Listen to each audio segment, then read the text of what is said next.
Hi, everybody. I had a time to have a little look at this thing, but not fully. So here we go.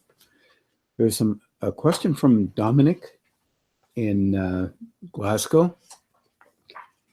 And he says, can you say something of the place of will on the spiritual path? Boy, is this a dandy. We have some questions from Catherine Stewart in Vancouver as well. And she's talking about will as well. So really interesting. And he goes on and says, some may use their will to serve others, some to gain power, mastery, and some to renounce, and a whole lot of other things, self-protection and all kinds of other stuff. And will is a very complicated thing. It usually is involved with the personality's relationship with how it needs to be, could be, and usually that's mainly unconscious. And people really don't know how their engagement with will is until they meet some of their emotional reaction stuff that goes on. They hit grooves, and this is not spiritual, this is very emotional and mental and physical, hit little grooves where they feel they can't do things, and perhaps they can't, but the use of the will might be very interesting in those circumstances. But I don't think that's what Dominic is trying to figure out. He says, I struggle to see these aspects of myself honestly. That's willful acts that usually are aligned with concepts around how valid you are, or right you are, or how wrong you are, depending on your internal training. And if you can ever see there, Dominic, just in case you're wondering, most people can't see themselves honestly. Now, that's a terrible thing to say out loud, but it's also true. You see yourself in the way you think you need to be, should be, or shouldn't be. And in fact, there's huge amounts of engagement with will around what you want to do and what you don't want to do, and what others are doing and what you're doing or not doing. And most of that is just pitting one system against the other. And I think you're looking for a sense of two things. Number one, looking for a sense of balance, which you do say, can they be balanced? But when you're looking at trying to perceive what's going on externally or in the personality, you really have to cultivate a place inside of you that is going to be okay with anything that you see. This is very difficult for people to do because somehow what you believe is mixed up with how things are with respect to how you think. How things are with respect to how you think they should be. And that's usually highly personalized. And this is how we function here on this planet.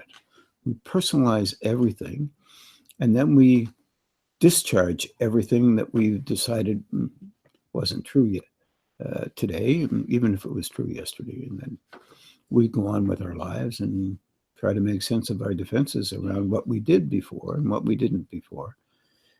And continually, usually unconsciously, consistently to move in a kind of a reshaping or redeveloping platform that we call how things should be, or how our personality dictates they should be.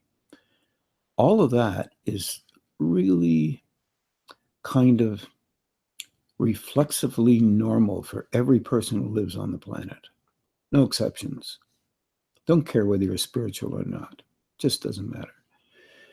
because you'll believe in things and understand things relative to that belief, and then protect those things relative to how you think things should be protected, because it really asserts the fact that you're valuable and you're reasonably okay as a person until you decide to do something different. All of that area is very spongy. And when we interact with a kind of willfulness with respect to others, suddenly it's as hard as cement. We move from a particular point of view. Blah, blah, blah, blah. And yeah, right, that's what we do. But what we're really doing is protecting how we think, because we don't do a lot of thinking about these things. It's often reflexive. That's what happens in the realm of emotion. And that's what happens in the realm of kind of an iconographic orientation towards existence. We all do it. We think this is how we are, or that's how we are, and that's how we have to maintain ourselves because it helps us to be less vulnerable in the world. When you're dealing with looking at yourself, the first thing that is really important is compassion, understanding, not self-protection. No, it's easy to say, but when you're actually living in the world, self-protection becomes very valuable. Compassion becomes something that doesn't enter into your mind because you're not trying to be compassionate to yourself or others. You're trying to be compassionate to the icons, the way you think you are, the way you believe you are or not. This complicates matters tremendously because you cannot really see honestly those things that you really are, because the unconscious will protect you from seeing those things.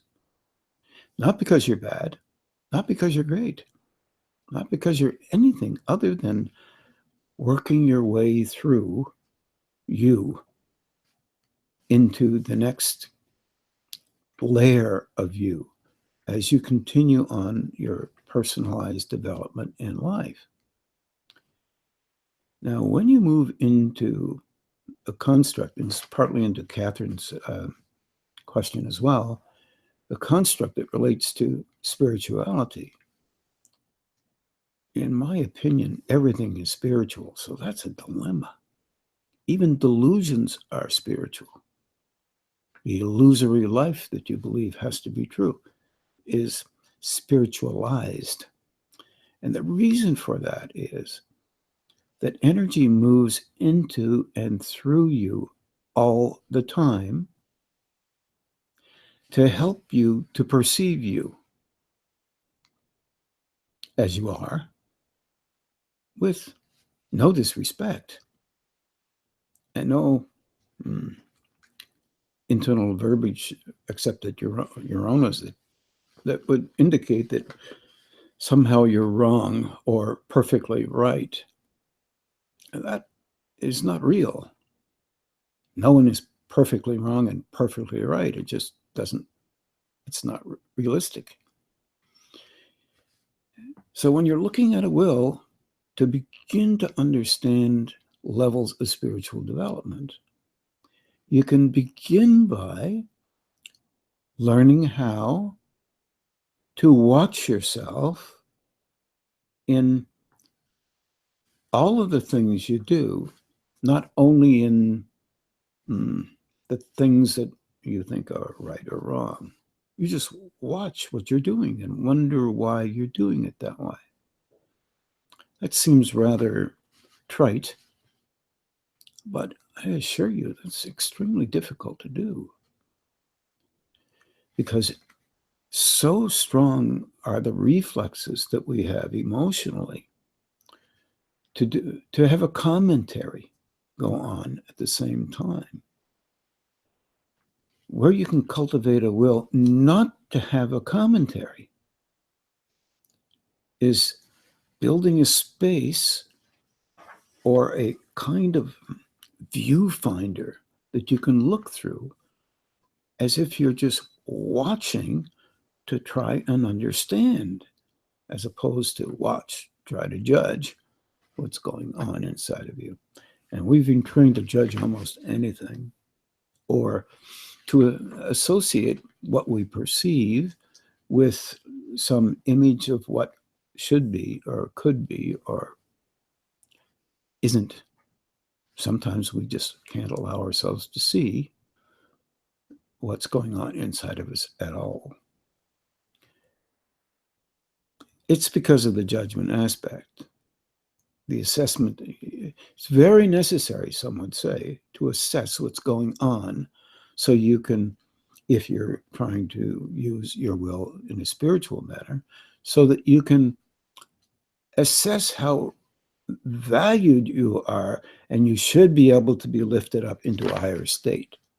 That's just something that people believe has very little to do with the reality of spiritual interaction. Why a person would try to cultivate a space through which they can see what's going on inside themselves has a different purpose. That particular kind of will to do that, to cultivate a space, is not to assess yourself, but to recognize what is increased in you from an unconscious level or a conscious level through the energy process, which allows you to live and engage with life, and subtly or not so subtly relate to how you normally function. That little piece in there is so that you can begin to understand that internal growth has only to do with recognition, understanding, realization that all of us are similar, the realization that the only person that puts you up in your spiritual, so-called spiritual development is you, or other people who really don't understand what you are. They can only assess based on them. And that's not really helpful, because eventually they'll just knock you down, because they don't like to be down. They like to be the up. And when they're knocking you down, that makes them feel as if they're superior to you. So there's a very interesting projected engagement going on all the time with life. Here's a trick. Watch other people and how they function. Realize you have similar stuff in you. You may not act it out the same as they do, but you have similar stuff in you. If that's an honest way to engage with perceiving, then when you start unconsciously, reflexively, because of patterns that have developed all through your life, judging yourself, cultivate a space where you can pull back in that. Because when you start judging yourself, you'll feel the hurts of you, the great taskmaster of other people, the judgment of other people, the assessor of other people. You're basically doing the same thing to yourself, and it hurts to do that because it's not real. But nonetheless, you're using energy in a very conscious way to put down the layers of development that you've already been involved with, and you're moving on from them. They're just pieces that you move on from, not maintain, even though your habitual engagement with life is to maintain the habits of self-protection that have been there before. This is not negative. This is how we do things. By inquiry, by being okay with inquiring and being okay with what you see, you begin to learn that it's okay just to learn, as opposed to judgment after you learn something. This is very difficult to do. That's why there aren't many enlightened people. Now, here's the trick with all of this. Once you begin to truly be okay with what you're perceiving, and slowly understand that never was really real, that you should judge everybody else or yourself, just try and go on from where you were. And that means you're identifying and perceiving layers of different states that have lain within you or been within you for the purpose of living life.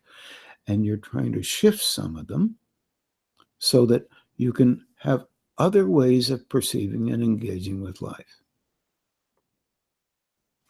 You're not going to get this perfect. Nobody does.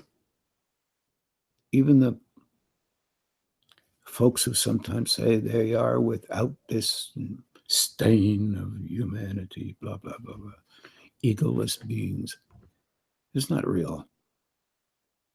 Now, there'll be people annoyed because I said that. The annoyance itself shows that it's not real. It's not good, not bad. It's just, my God, that's how we function in life. And it's okay. We have difficulty understanding that that's okay because we've been trained to see that that's not right. People who live many different ways in life may never learn throughout their whole life that something that they do is not helpful to them because they're so happy doing it. If not happy, superior because they do it, or inferior. And inferiority is the only way to be, because that means if you're inferior and everybody else is trying to be superior, you know they're wrong. So you become superior. 30 seconds of superiority is really important. Hang on. David Wimble has a question as well. Yes, David. When you're trying to be calm and observing, yes, and you do see something come up. When you're trying to be calm and observing and you do see something come up. And so you're perceiving it. It's just the perceiving and being calm. Is that the healing of whatever it is? Yes, just the perceiving and being calm and realizing that you engage that way from time to time, and you might open a doorway into a perception that lies within you, that when you watch others and how they function, you will see that they are like you, and they're not able to see that yet. Now, you could call that a different level of perceiving. Right there, you've got to keep quiet about your superiority in seeing. And this is really hard when you want to judge other people because you're used to judging yourself. And if you're going to judge yourself, you're not going to be the only one you judge. Can't be that way. You'll just have to, because it'll be driving you crazy. Oh my God, I've got to judge them. I just got to, because they're kind of like me. But the last part you won't know, the unconscious part, will be the big secret that you hold within you about you. And it makes you feel awkward and uncomfortable and actually not a very good person. It's just the flaw. That statement is a flaw. It's not real. You're not a good person. It's real that you're protecting the way you see, you need to see for the purpose of being valued in a negative way. And who wants to see that? I find it interesting that more energy comes into what you do from a higher level so that you can see it, because it doesn't want, that energy doesn't want you to become, higher levels don't want you to become an automaton. They want you to work your way slowly through, knowing full well you'll never get it perfect. But look, what if more energy comes into you from a higher state than you're normally used to? You'll see more automatically. Now, do you think you'll have reactions to that? Absolutely, because that will not be recognized by you that it's only trying to help you to perceive more. It'll be recognized as, oh, you must be bad. Oh, you must be this, you must be that. You'll be judging all the time. It just means that the unconscious part of you has learned how to survive through judgment. And it needs to be buffered upward so that you can feel valuable there. So you buffer up unconsciously, not consciously. So in fact, it's not a negative thing. It's something that's really constructive, trying to be helpful to you. I often call that an act of the soul. And if you don't like the word soul, an act of higher state that relates directly to always attempting to help you. It doesn't want to push you into a place where you can't see yourself. It wants you to help you to see you and have no judgment. So what's it do? Increases the judgment so you can see the judgment.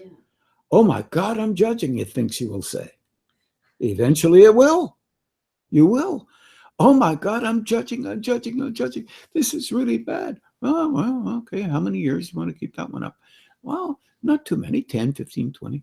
Oh, okay. All right. How about 30, 40, 50? Oh, well, if you really want to, go ahead. Now, how about seconds? Could you say, I want to keep that up for another 15 minutes? Okay, yuck. I think I'll just pass on that one. But I know that that will be there. I have learned that will be there. When I see it, let me try and back up. I'm not going to say this, but what I say to myself is easy, Ron, take it easy. Easy, easy, easy. And that helps me to see better. And then I have to say, what the heck am I seeing here? It's just a little trick. I know that will come again. Why do I know that? Life experience has taught me that it will come again. And I'm conscious of that one little thing. I'll say little thing, it could be huge in the eyes of others. Fair enough. This is not so simple, but here is the dilemma with higher states. It becomes a way of seeing the world as it is instead of the world as it isn't. That includes your world as well. Dave, you might want to check that computer just to make sure nobody's trying to tell us that people are not. Yeah, just check it and see if my phone's out there as well. Check and see if Lee or somebody is not trying to get a hold of us.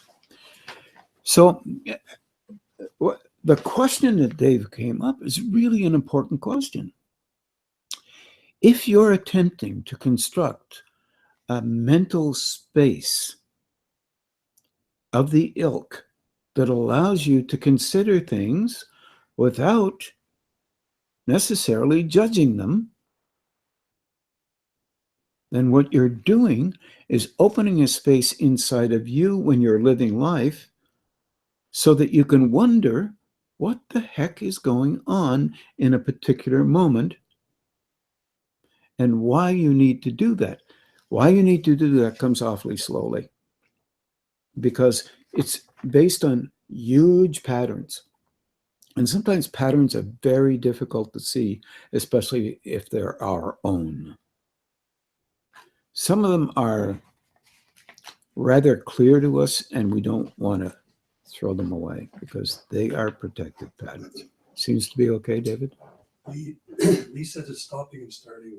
Okay, nothing we can do about it. I'm sorry, Lee. Please do what you can with it.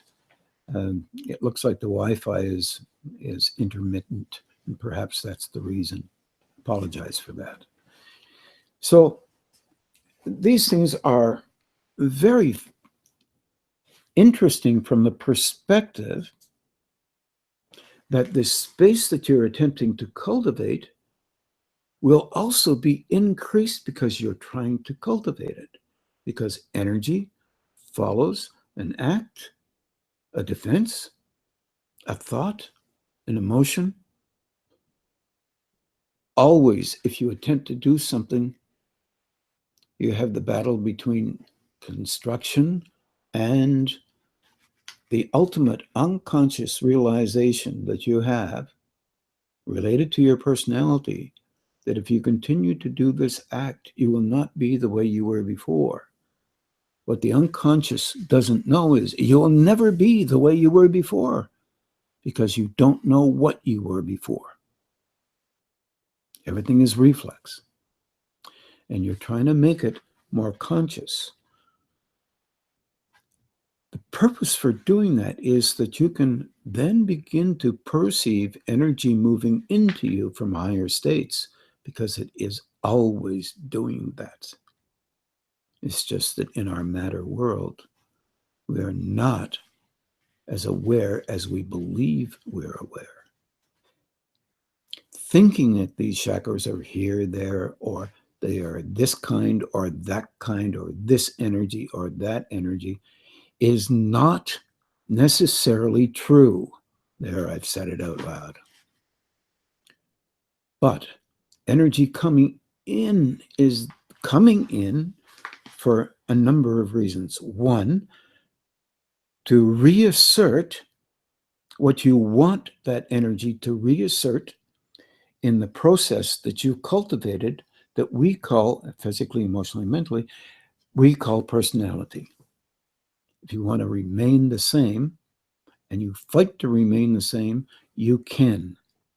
Your reflex to do so protects you and helps you to remain 16 years old, 10 years old, 20 years old, whatever it is, 3 years old. It's up to you. These are habitual structures or patterns that are natural and normal to us, and they are often related to helping us to survive. There's no negativity attached to it. Where the dilemma is that energy coming in, as you become a little bit more conscious of it, it will move to places where you are attempting to be more conscious of how you are, what you are in relationship to your existence as a being of consciousness, but also a personality. And you have the right to be okay with adjusting in any given moment how you are. But it will make you feel uncomfortable because the unconscious often will also help you to defend your relationship with how you've been. This is not negative. This is natural, and it helps you to survive, because sometimes you've done certain things that help you to feel confident about how valued you are in the eyes of others. Not necessarily, but you may think that, but certainly in the eyes of your images that you believe must be true. And that's why one talk that I've given is this. The title is Delusion is a Part of Spiritual Growth. Now think about that one and chew on it for a while. Nobody likes to hear that. But then you follow with the question, what if it isn't only what we think it has to be because we've read that somewhere? We're not conscious. We're repeating. Makes us feel good to memorize material. It's better to perceive it, and not necessarily in the way that others tell us that it needs to be, but it could be that way.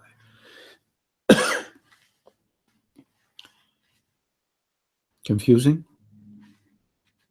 When you have a little bit of perception and that flow is there and you perceive it from time to time, that's not confusing.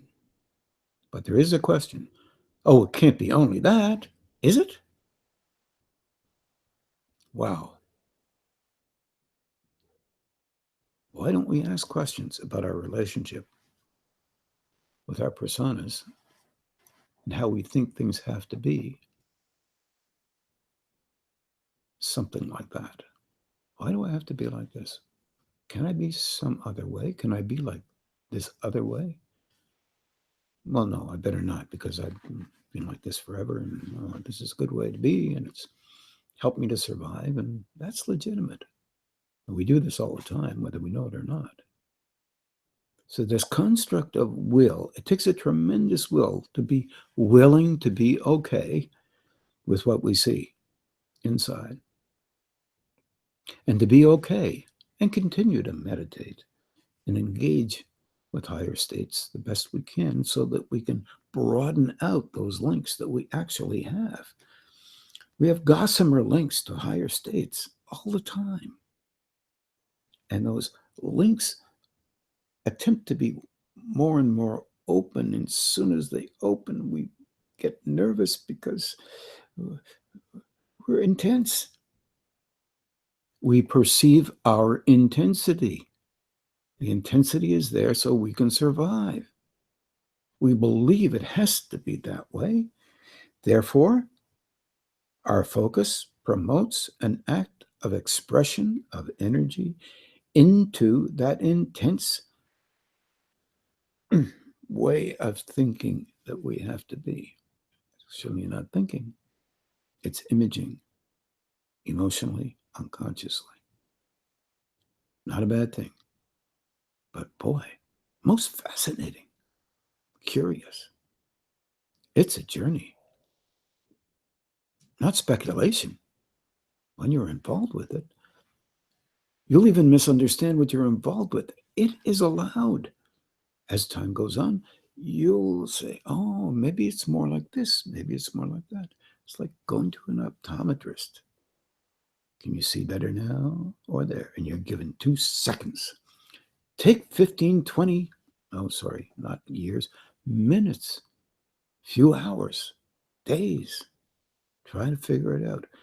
If you do, you will know that you will react, and you will see it, and you will assess the need to get back into the way you were thinking, because it's too difficult to allow yourself to be different than what you were this last 30 seconds. And there's another way to do it. Give yourself a break almost all the time. Just continue as much as you can. And be okay with you. That's a tough one. Be okay with you. Easy for you to say. Absolutely not. Absolutely not. To be honest about something is really hard. Much easier if you don't tell anybody. You can be honest with yourself. You already know you're the most important person on the planet to you. That's an act of love on your part. All this protection that you do, everything you engage with in life, you know you're doing it the right way, even if you're not, for that moment. That's okay. That's allowed. That's how life is lived. It's not lived by slogans only, not lived by the importance or unimportance that other people give you. They'll change their mind. Then what are you going to do? You have to change to suit them? Learn through you is different than being the you that doesn't think it needs to do anything. Yeah, you'll lose perception. You'll just see what you need to and want to see. That is a perception of a kind. But that's the delusion. It's an illusion. And we live by them. Cultivate a will, just in slivers of layers, just to go beyond just a wee little bit. So if you're used to beating yourself up all the time, and you like to do that, recognize it. Take a sliver of a layer. Move forward. No, I'm not doing that. That is not as real as I think it has to be. Yeah, but it's been important all your life, and blah, blah, blah. Yeah, so what? Those steps that you take through meditation, prayer, if you will, through an act of willingness to allow yourself to see, not based on other people's views, but based on yours. Soften the look, gentle the purpose. Your purpose is not to be perfect. Your purpose is to be able to handle just a little bit more energy that helps you to perceive and understand the relationship that you have with higher states. By the way, already.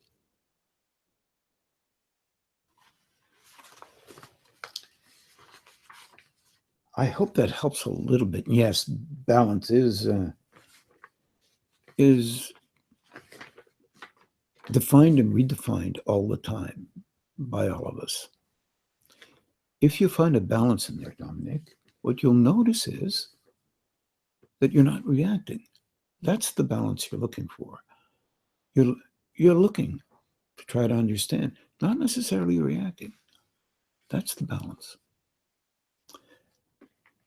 You may have learned that there is a great need to react. Somehow that defines you. My gosh. I hope not. The definitions are, we don't want to be defining ourselves too much. We just want to see what's there and move forward. Just take an action. Boy, that action is phenomenally interesting in every way. You meet a person on the street who can perceive that flow, and they look at you and they know that you are beginning to perceive that flow. The only interest they have in you is that you can recognize that flow. You are conscious of being conscious. Just doesn't matter how much you're conscious, not of how important you are for being this or that. You're conscious of that energy flowing, that spiritual flow. That's all they're interested in. They will greet you with a nod, a smile, happy for you. They don't measure, oh, how much is that coming out? Oh, it's coming out of his ear. Oh, out of that throat center, out of that heart center. Oh, yeah, but that's not really. They don't do that. We do that if we're not conscious. We have to have a list of things that validate some other person and how they're spiritual. That doesn't work at the higher levels. It works at the lower ones. Are the lower ones bad? Good question. Absolutely not.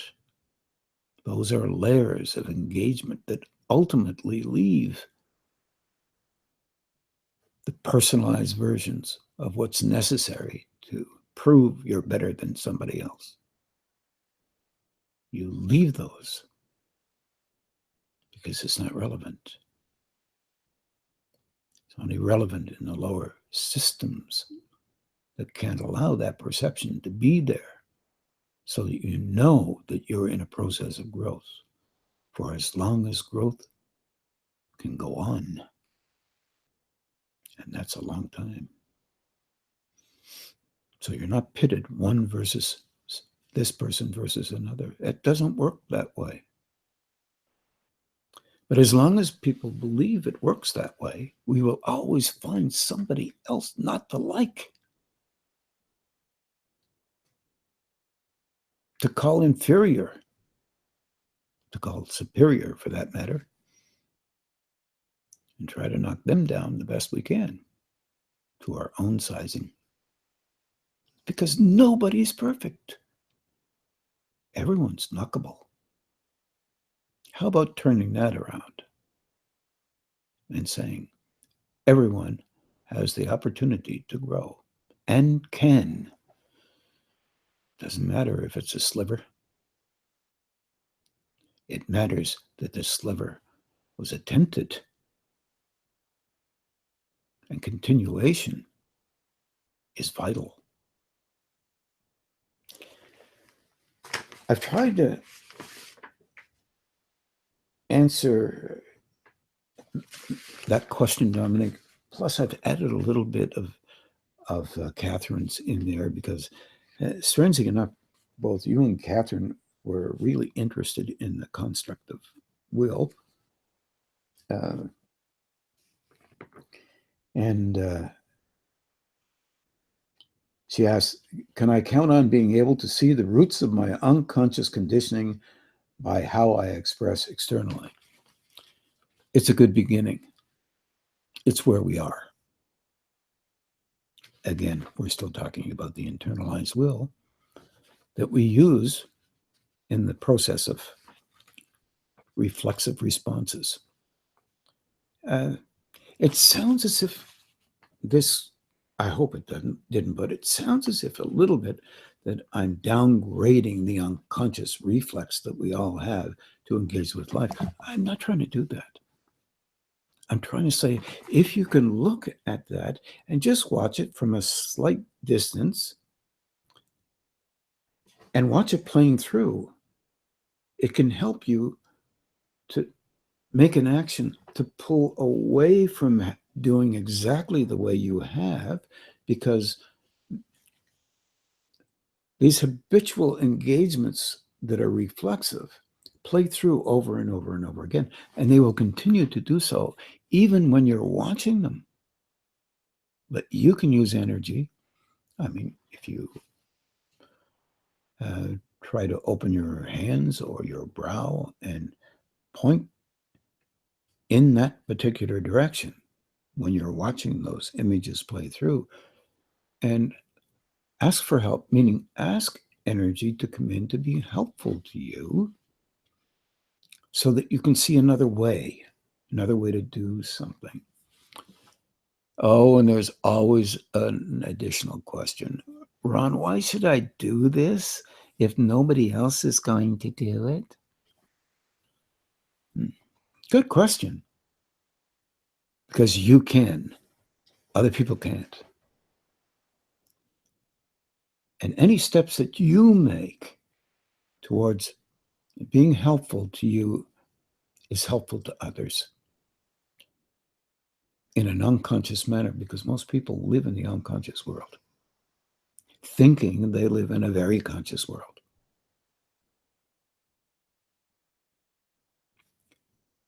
Nothing wrong with them. But you can impact upon that unconscious world by you doing what you can with you.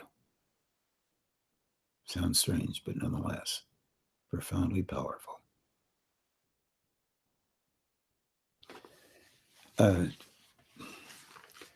all kinds of examples of that, mothers knowing full well that their daughter is going to call, heads towards the phone, unconsciously, phone rings, pick it up, and they're, oh, I was just thinking of you, blah, blah, blah, blah. All kinds of things. Two people talking together, and you're basically not talking. Suddenly you're talking about the same exact thing, because the links in the unconscious are strong and getting stronger. That's a dilemma. It means other people's engagement with life will affect you. For those of you who already are attempting to perceive with awareness to some degree, you already know that that would be true. Walk into a room, people are unflatteringly judging each other, arguing with each other, and big smiles at you, and you know that this is not a smiling room. Why? Because your solar plexus or some other subtle center that you have been practicing with all your life senses and perceives and understands that the energy in the room is related to personalization and anger or frustration and you know you have sensed energy unconsciously. If you're not careful, you'll act out the same way as they're acting out. In other words, you'll find yourself chatting about almost nothing, and you'll say, wow, well, things seem to be really fine in here. And your sensory system is telling you it's not. These things happen all over the place. Therapists working with clients, therapists are set up to learn unconsciously to trust their instincts. Because the more you use a method to engage with others, the more you perceive, and you're perceiving it inside yourself. They used to call that projection. But your increased perception is literally headed in the direction of perceiving every center in the system of another, whether some are in dormancy or activated in a matter manner, activated in a kind of emotional manner or a mental manner, and you'll pick that off. Now, if you're conscious of that, which doing some of this work by trying to see what's going on inside yourself, you will effectively become aware of energy moving into you. And if you are compassionate with you as you engage with you, then you can learn quickly to be compassionate with others, because you know that every reaction or interaction that you've had in your personality affects others too. Just takes a little bit of logic. A plus B equals B plus A. Just logical. Not a big deal. Now, if you can understand that that might be viable, then you begin to understand purposes and reasons why energy is very vital to learn about on a conscious level. Okay. Let's see. I'm just trying to look and see if there's anything else that might be. I mentioned the judgment factor. Try not to back away from the judgment factor, because in the Christian modality, very interesting things have occurred, which are very, very positive.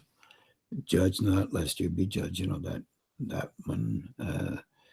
Really, basically, you end up judging yourself, and you don't know it because you're unconsciously dealing with you when you're dealing with others.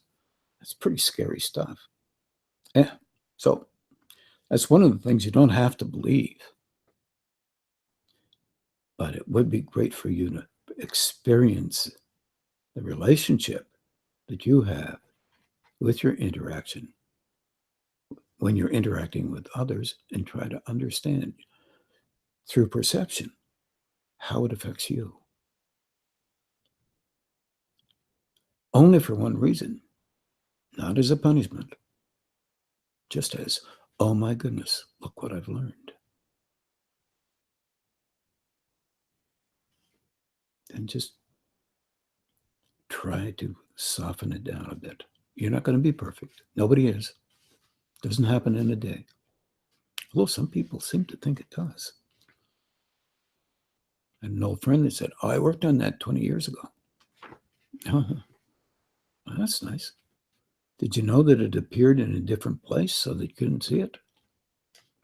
Oh, where? I said, right there. Oh, I never noticed that before. Honest response. Really never noticed it before. We have a lot of those responses, and it's okay to have them. We just don't listen to them. If you say you never noticed it before, it means you're noticing it now. Do what you can now. It'll come back. Don't worry. Then try to do what you can do then. Use energy. Be respectful of yourself as well as others, even when you don't want to be. try to figure it out. What the heck am I reacting so strongly to this thing? That doesn't make sense. No, it does. It's an unconscious reaction. Just hits the conscious world strongly. Like a bass drum. Everyone's had it. Be okay with you. Continue best you can. Well, I think I'd like to close it then, because if I start talking about the next little bit here, I'm going to be into much more than 8 o'clock. So I wish you all well. This is very difficult subject matter. Oh my goodness. Without the will to allow yourself to be okay with you, even if you don't think you are. Wow. You slip into the reflex, the patterns that already have been cultivated, and you make them stronger, because that's where your focus is. Be respectful. Try and soften it down the best you can. Won't be perfect, but it will be, in that moment, the best you can, no matter how much you try or don't try.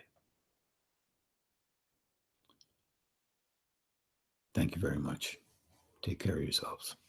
Bye for now.